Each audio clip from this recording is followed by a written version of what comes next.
Snap Judgment Studios.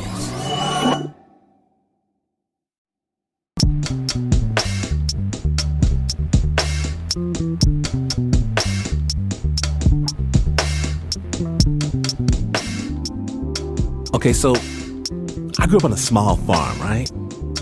Animals everywhere. Cows, horses, goats, chickens, dogs, cats. My brother had a snake and a turtle.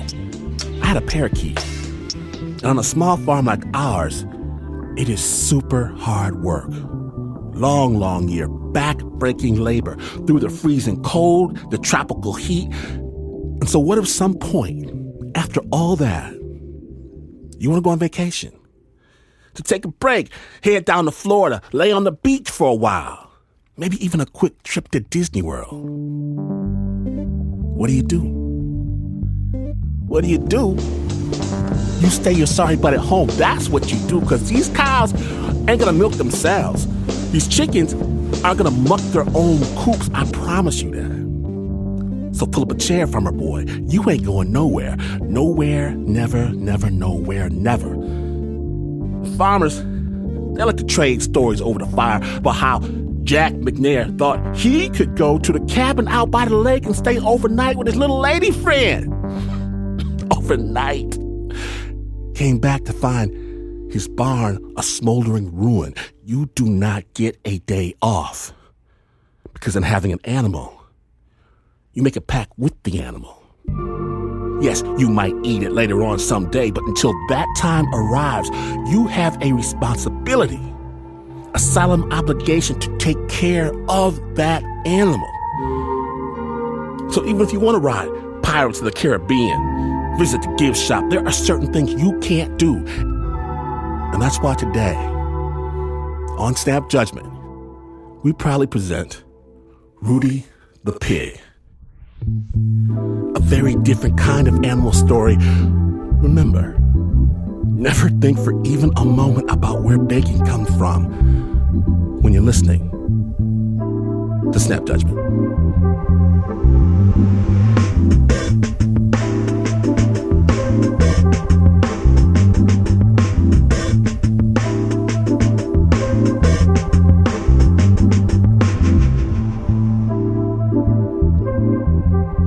Again, down by the bayou, New Orleans. But first we're going on a ride, and Connie is driving, while her husband Jim has no idea what is in store.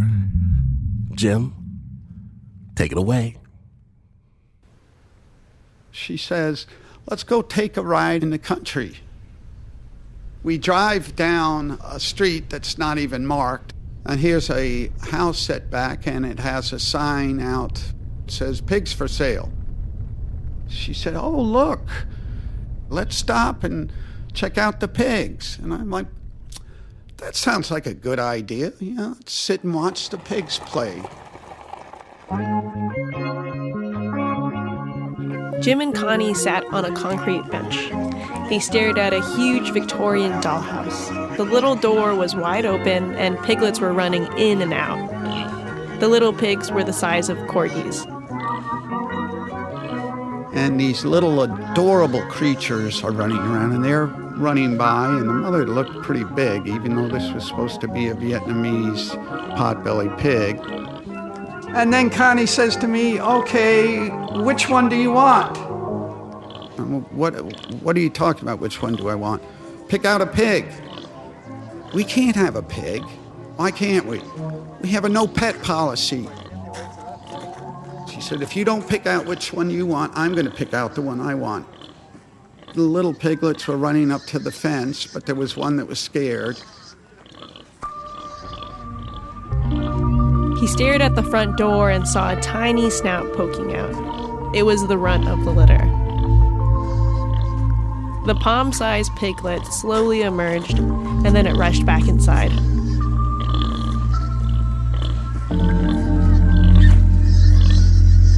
But she wouldn't venture more than a few feet out of there because she was so terrified. And I said, okay, I'll take the scary one. And then the owner had walked over, and I said, as long as it's a female, because females are the smartest of every different group, even in humans. Guys who just learn that, they know they're never going to win an argument with a woman, so just leave it alone. So we got into Connie's van and put the pig right in the back of the van, and the pig was snorting, wasn't crying, was snorting the whole way. And I kept looking over at this, and I said, nobody has a pig. A pig for a pet? So that's how I ended up with the pig, and people ridiculed me all the time. Wait a second, you have a pig? Why do you have a pig? I got set up. They named her Rooty and put her in the family Christmas photos. When my father and mother came to visit for the first time, since we'd had this pig, and my mother was a very elegant woman. I don't know if you're familiar with the show Leave It to Beaver, but my mother was June Cleaver. She gets out of bed and looks like she had just come from the hairdresser. Some of my friends would always notice, your mom has the nicest shoes. And I would never even bother to look at her shoes. So her first encounter with Rooty ran out of a closet and sniffed at her and then urinated on her new shoes.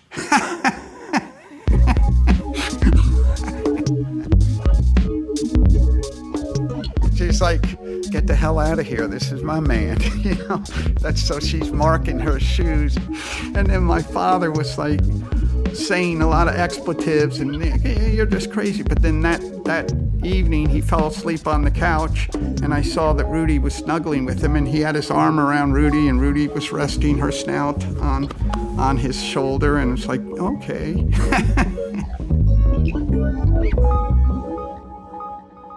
She slept in a closet. Right when you walk in our front door, there's a big, huge closet, and the door would just be cracked.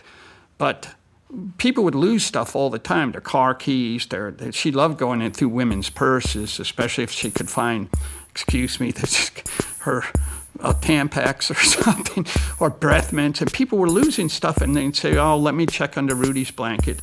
Oh, there's the keys. What's that? Oh, man, that's what so-and-so was asking for. Oh, what's this? And yes.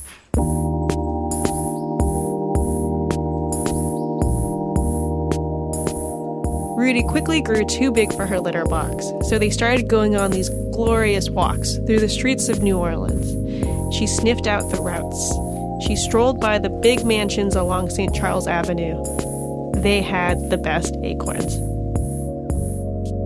So I would show her off sometimes. Somebody would come up and say, are pigs as smart as they say? I said, okay, watch this. I'd step off the curb and say, Rooty, poop. And she'd step off the curb and poop.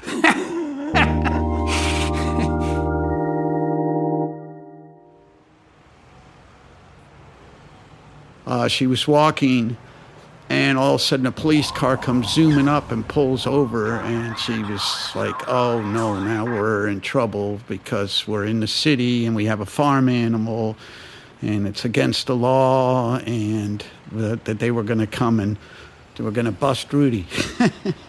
If they had told us that we couldn't have a pig within the city limits, that would have been a tough thing because we both loved New Orleans so much. But so the police pulled up, and my wife froze in her tracks. But the police came walking up to her and said, hey, ma'am, do you mind if we have pictures with the pig? So they were there, and they wanted pictures and taking turns at pictures.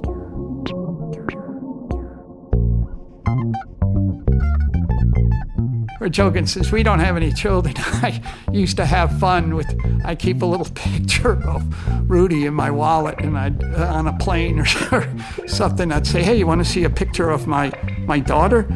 You know, and the person just polite, yeah, okay. And then you pull out a picture of a pig, and they say, well, where's your daughter? And I said, that's her. And they just look over at me. I had missing part of my prefrontal cortex.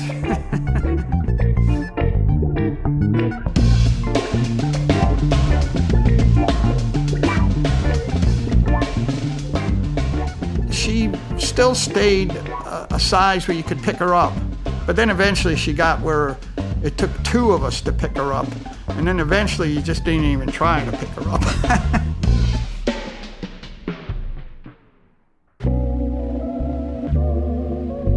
Now they had this creature, and this creature had their hearts. She was too big to ever be loaded into a carrier or the backseat of a car. She couldn't fly or even swim, but she grew to 250 pounds. She would sprint for acorns, but only on her terms. Pigs are extremely intelligent animals, and they don't look like it because they're low to the ground and they look like a giant sausage, and you can't find their eyes, and you just don't give them credit for being as loving and brilliant as they are with their owners. But they worship the ground they walked on until I got there. Then we were all scum because I never come to do anything nice to Rooty. This is Dr. Alison Barca, Rooty's vet. Do you have any other fun memories of Rooty when you would do the house calls? Fond memories? They're not really fond. Rooty was a pain in the butt. It was hard work. Rooty hated getting her nails cut. Rooty was a workout. We had to have 2 or 3 people, and it was all very physical. And nobody could speak because Rooty was screaming bloody murder and your eardrums were about to blow out. Rooty was a pig who knew what she wanted. And one day, on her neighborhood walk with Jim, she got an idea. And it was only 4 blocks from where I used to live, but she'd always go in a different direction where all the acorns were. But this time she turned the other direction. I said, okay, we'll see what this brings us. And then we get by this house. Rooty stopped in front of this old Victorian house. It was reminiscent to the Victorian piggy house where Jim first found her. Jim climbed up 12 steps and opened the front door. It was empty, but people were painting and it was for sale. All the family had to do was build some ADA pig stairs. And then they all moved into Rooty's dream Victorian.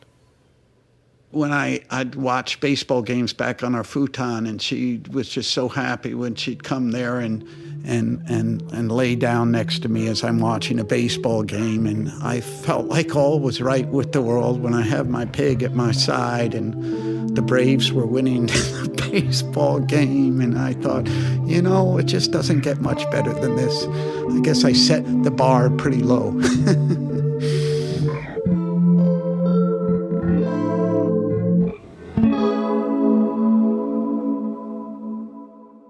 Good evening, everyone. I'm Valerie Carter, and here's what's happening. Surf's up and rough in Gulf Shores tonight. Within 30 minutes, conditions at the Alabama shoreline have gone from sunshine to rain, and people all along the Gulf Coast are preparing for the worst. Hurricane Katrina is churning in the Gulf of Mexico tonight, building up strength. And that morning, I opened the paper and saw this monster coming towards New Orleans and showing the track. The newspapers called this monster Hurricane Katrina. So we never leave for hurricanes because my wife was essential personnel at Turo Hospital. So we go through the song and dance every time a hurricane would even threaten. She'd pack a bag and go to the hospital, and she wouldn't leave till everything was cleared out. Jim and Connie had this unspoken understanding. Connie took care of her patients, and Jim took care of the cats and Rooty. Moving Rooty was out of the question. Can you imagine checking a pig into the Holiday Inn? And she knew I was going to hold down the fort. And little did we realize that this great cataclysm was going to happen, and everything was going to be turned on its head. Little did we realize. Connie and Jim got supplies ready for the hurricane. They had their water, and Rooty had her fresh-cut fruit bowls. It was almost Jim's 50th birthday. People were dropping by to break bread with him before leaving town. The party wasn't supposed to be till the late afternoon. But then as people were leaving, they'd stop by and get a sandwich or bring me some crappy beer, Coors Light. But anyway, so I have several different neighbors that are diehards that are like me, never leave. And they say, nah, I'm going to ride this one out. And then you look out the window and you see them loading up their car. And it's kind of unnerving when you look around and almost everybody's gone. And I'm still here. you start to really have second think, but what am I going to do? I can't load a pig into a car, and I had 2 friends that were riding out the storm, and like 3 cats. What are you going to do? So there was Jim, Rooty, and the 2 cats. Then 2 neighbors joined, and another friend dropped off another humongous cat. They were all there to ride it out together. Rooty was freaking out. We lost power about 3 o'clock in the morning. We all slept, me and my 2 friends, in the living room, and Rooty's in her closet. And then when the wind started picking up and the windows started blowing out and my kitchen ceiling collapsed, and upstairs took off part of my roof, and we were having gusts, I'd say about 130 miles an hour, where sustained winds were about 100. And Rooty was freaking out, so I gave her a large bowl of Chardonnay, and she gobbled that up and went and laid down in her room while this was all going on. And it deteriorated from there. It got really bad. And it's similar to what I have heard at warfare. It's periods of total terror interspersed with boredom, because in between some things die down, and I think, okay, well, we got through that, then it start back up again.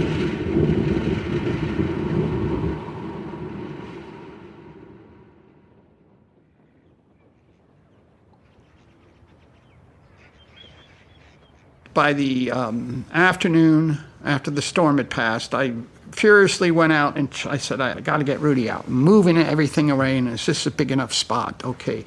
Now, it's kind of embarrassing to say this, but when I get outside, I kept saying, poop, Rooty, poop. But then I went back into the house, because I just kind of leave her alone out there. And then I was out in the front of the house, and that's when I saw the water coming out of the manhole cover, and I just kind of stood there and watched it, and it just kept coming and coming and coming. I'm like, and it started spreading across the street and spreading into my yard, and I'm like so mesmerized by this massive amount of water that starts rising, and it's coming fast. My first thought was, where is this coming from? What is happening here? What's happening? I have 12 steps to my front door, and the water was up on the 3rd step, and I walked down the steps and I looked in the water, and there was fish swimming around. That's when I really thought this was apocalyptic. I'm like, look, there's fish. Then I ran to the back. Rooty the water was up to her, halfway up her legs, and she's just standing there, kind of looking like, what in the hell is going on here? It's like, she can't figure it out. But she wasn't making any movement to go back. And I'm like, come on, Rooty.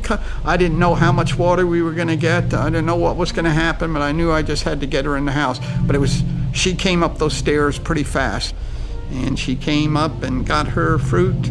And the water came up so fast, within a few more hours, it was up to the 6th step, then to the 8th step. My next door neighbor has a pickup truck, and the water was over the roof of his pickup truck. And on the corner of the stop sign, the water was over the top.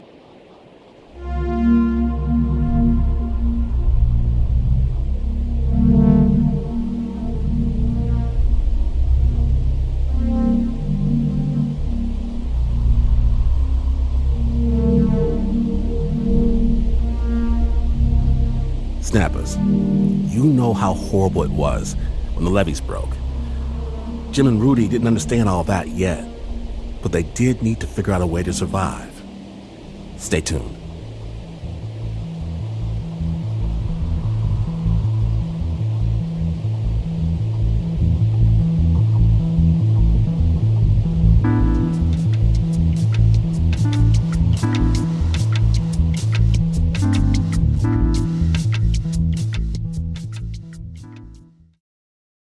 This episode is brought to you by Progressive. Most of you aren't just listening right now. You're driving, cleaning, even exercising.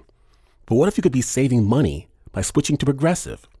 Drivers who save by switching save nearly $750 on average, and auto customers qualify for an average of 7 discounts. Multitask right now. Quote today at Progressive.com.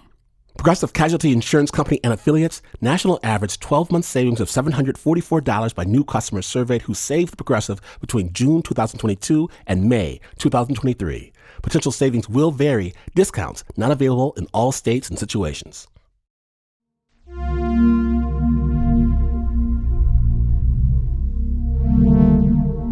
Welcome back to Snap Judgment. When last we left, water had just flooded the streets of New Orleans, reaching the top of cars and stop signs. Jim and Rooty, they hunkered down with no idea when the water would stop rising. But soon, very, very soon, Jim's going to need to leave the house. Snap Judgment.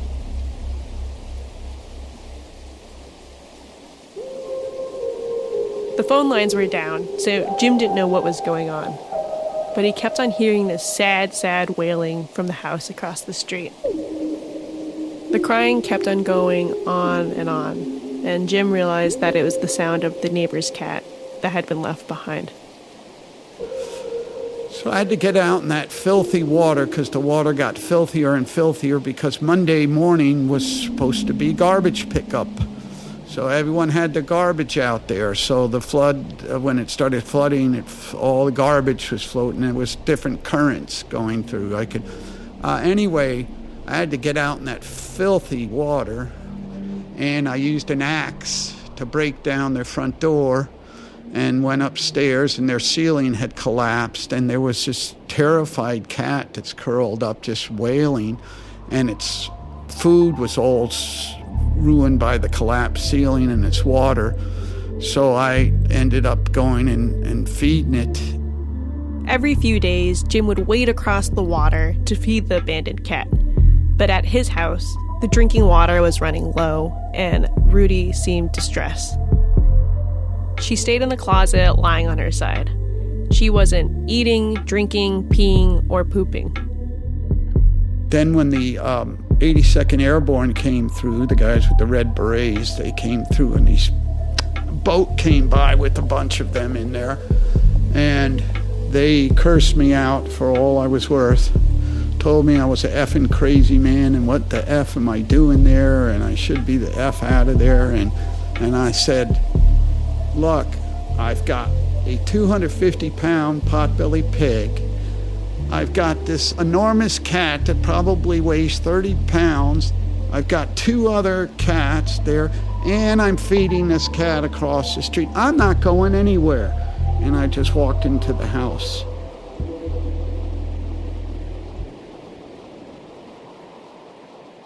One of the Red Berets filmed the whole encounter, and Jim ended up on the evening news. As the rest of his neighbors were being evacuated, Jim and his 2 friends stayed behind, taking care of the animals, without power. I can remember after about so many days, my worry wasn't the house or anything else. It was all thinking about Rooty and what am I going to do about Rooty, and worrying so much about her, and her absolute favorite, even beyond the tomatoes, is grapes. So I had some grapes in my hand, and I tried to put them up to her mouth, and she wouldn't take it. It would just drop to the ground. So she just decided to quit eating. And I tried going in there, and then I really started getting concerned more and more and more, because I didn't want to see her die in that closet. And if I had evacuated, I couldn't take her with me, so she would have died in the closet. So it was just at that point that I just got more and more worried as the days progressed. Jim and his friends sit on the porch, and they all stare at the water.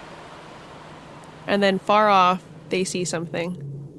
And then I heard some screaming, and I told my friends, we were sitting on the porch, let's go inside, that's another walker.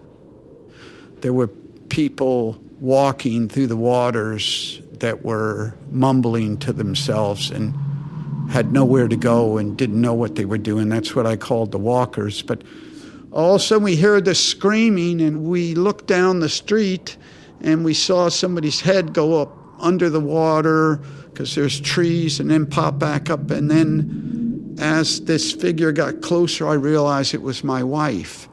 And then I'm like, "It's Connie! It's Connie!"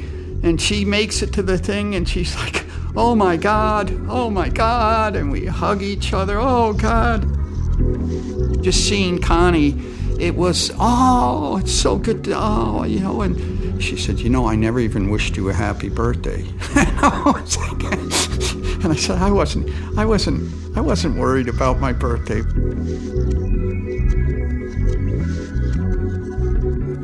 Jim and Connie hugged, and then his friends brought out the bleach to clean Connie off. She told them all about how she ended up there. They had evacuated everyone with the National Guard out of the hospital over to the West Bank, but she came back.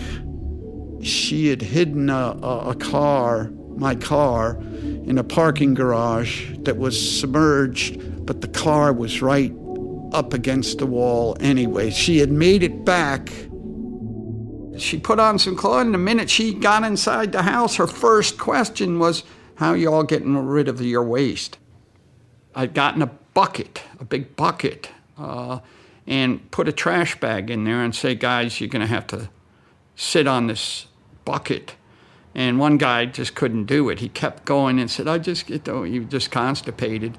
And, I was able to do it. And then you tie it up and you'd sling it out as far as you could out into the water, and there was different currents. But sometimes you'd sling it and it ended up hanging on a tree. So you're looking at this waste hanging from a tree and say, "Oh God." And then sometimes when you throw out the waste and it started coming back through one of the streams back to the house, right? And then this big guy, he actually sat on the bucket and broke the bucket.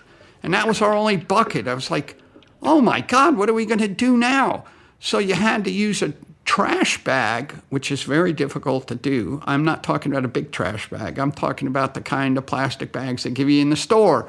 You got to use that. But as soon as Connie got back, she says, "Oh no, this is toxic waste. We're going to start putting it in this big cooler that a friend had given me, this giant cooler for my party."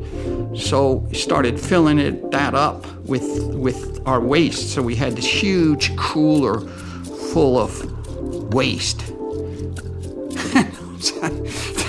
That's how focused she was. So from that point on, there wasn't a whole lot of, it was just, she took charge. She came in and started kicking ass. And started really organizing and kind of even putting us into teams. Okay, you guys are going to do this. So it was good having her back.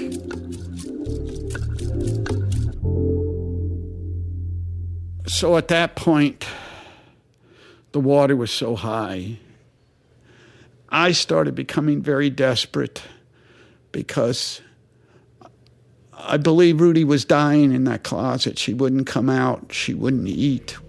Even when I brought her a little cherry tomato, she wouldn't eat. She just laid there. So that's why I think she was depressed.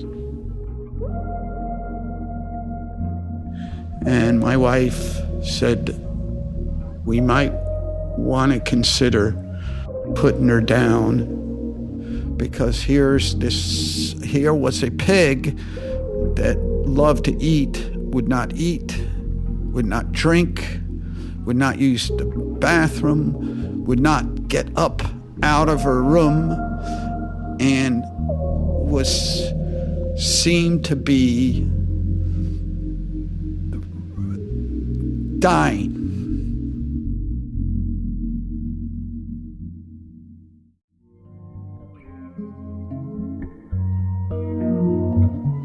I was afraid to mention that, but I was thinking the exact same thing, that we might have to put her down. And we both started crying. We talked about, is it better to just let her wear away in the closet, or would it be better decision to just end her misery.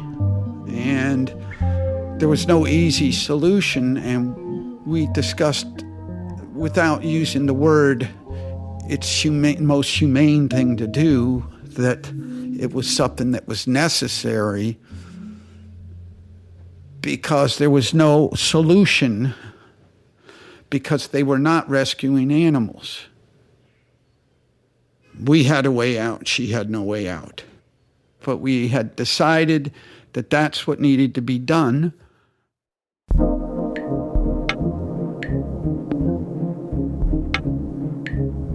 Jim was beyond distressed. His headspace was with Rooty, so he moved around the house in a zombie-like trance. When Jim walked past the kitchen, he stopped and picked up the yellow landline phone. There was silence. Jim put the phone down and moved on to another activity.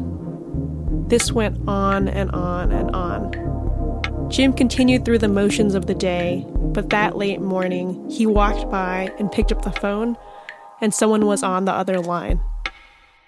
Are you the guy with the pig? And I'm like, yes, that's he. So I called him up, and he was distraught. Jeffery Tam was a producer for Canada AM, kind of like Good Morning America. He was in New Orleans to cover Hurricane Katrina, and then he saw Jim on the evening news in his confrontation with the Red Berets, and he was interested in Rooty's story. He had told me that soldiers came by and said, mandatory evacuation, and we're going to have to shoot the pig unless something else happens. So I was trying to get my bearings, and I found out that an animal rescue operation was working out of one of the streets.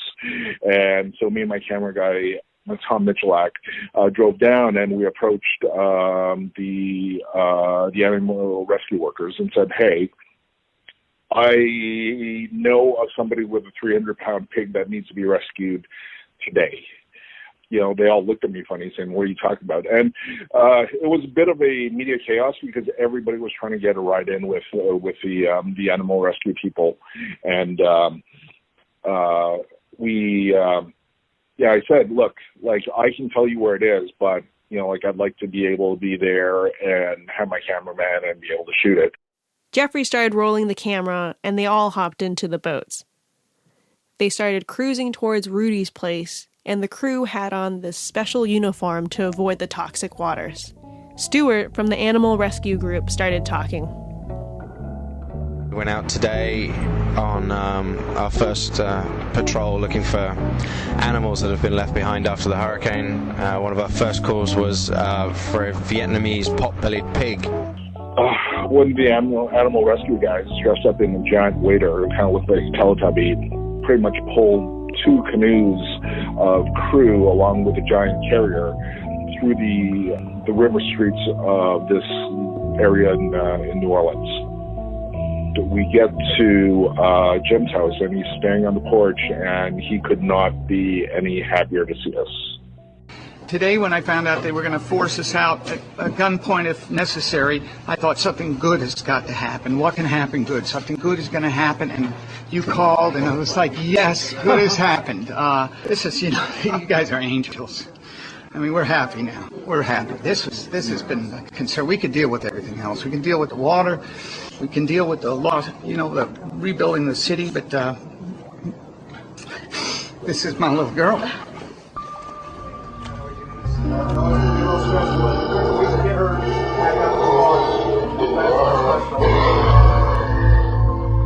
And from the sounds, we heard Rooty in the back squealing away, which, you know, is a little bit unsettling because you don't really see or hear pigs every day.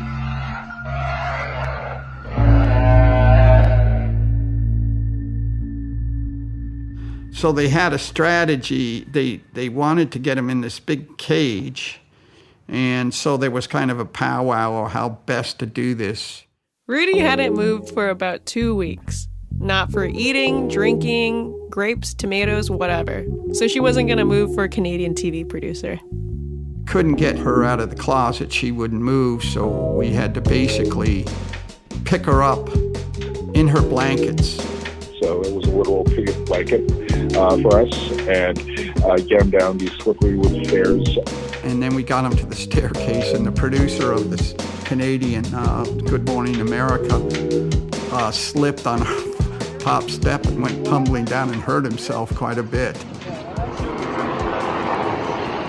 Turn it a little bit as we go, so we can set it down. Yeah, she's a happy pig, huh?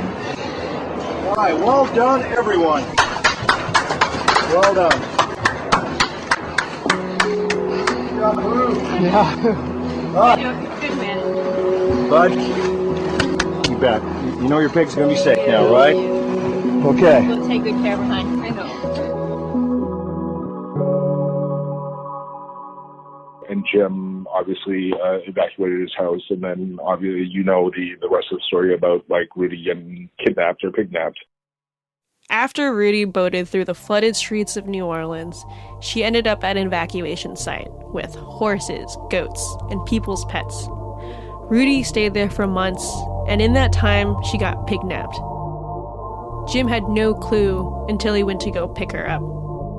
As soon as we got there to get Rooty, there was a lot of security. They stopped us at the gate, and they stopped us, and they wanted to make sure that we were Rooty's owners. A small crowd formed around us. There was several vets and volunteers, so we had a group of about 6 or 7 people that crowded around us.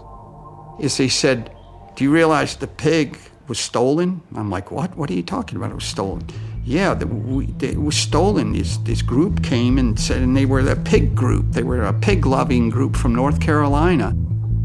Rooty's story somehow made it to North Carolina, to a group of people who loved pigs and decided that she needed to be rescued. Again. And they drove to this place, Lamar Dixon, where all the animals were, so many animals, horses, everything else were taken. And they pretended they were the owners of Rooty, and they stole her. And then there was a person that checked on Rooty, and when Rooty was gone, they asked, "Where's Rooty?" And they said, "Well, the owners brought." No, blah, blah, blah. But they put an APB out on her, not just in this state, but other states, to be on the lookout for a truck with a pig. I'm sorry. I know it may just be funny to me, but I think it's pretty damn hysterical thinking about that they'd go to that much trouble for a pig, which is heartwarming in a certain extent, that they're going to go to that trouble to rescue Rooty. And they pulled over the truck. It was in Alabama. Put a APB, look out for a truck with the pig in the back. From that point on, they put a guard. So they put somebody permanently sitting out there so nobody would take Rooty. So the funny thing is, Rooty was buried underneath the hay. After she had been pignapped, they put her into a stall with this enormous billy goat. It was the size of a pony. That's how big this goat was. It's called Goliath. They put Rooty in the cell, and Goliath wouldn't let anybody come near Rooty. It was 2 months until Rooty would see Jim again. Jim needed to get the house prepped and ready for a queen's homecoming.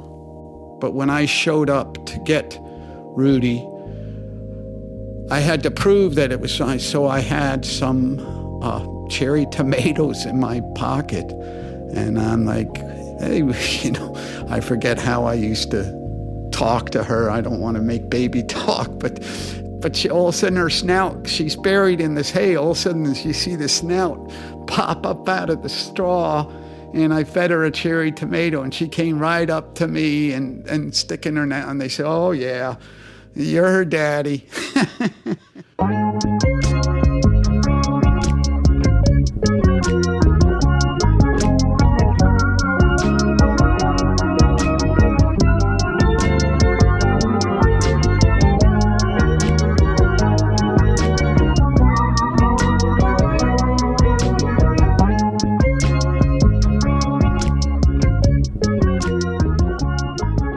Big thanks to Jim and to Connie for sharing their story with us. Thanks as well to Jeffery Tam and Dr. Alison Barca. Original score for this piece was by Cheflee. It was produced by Annie Nguyen.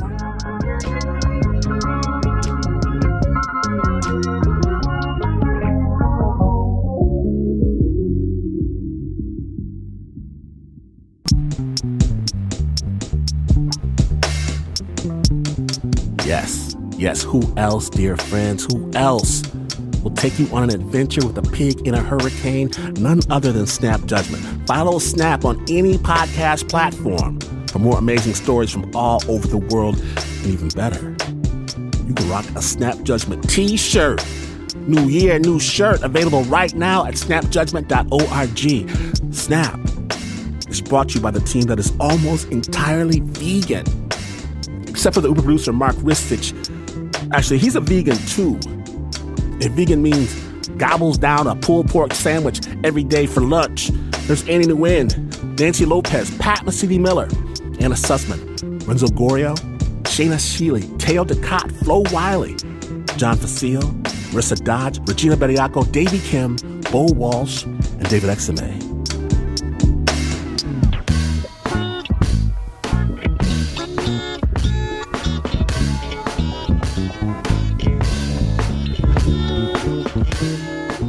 Well, this is not the news. No way is this the news. In fact, you can see your neighbor taking his strange new dog for a walk. But this odd dog, instead of barking at cars, says oink, and you would still, even then, not be as far away from the news as this is. But this is PRX.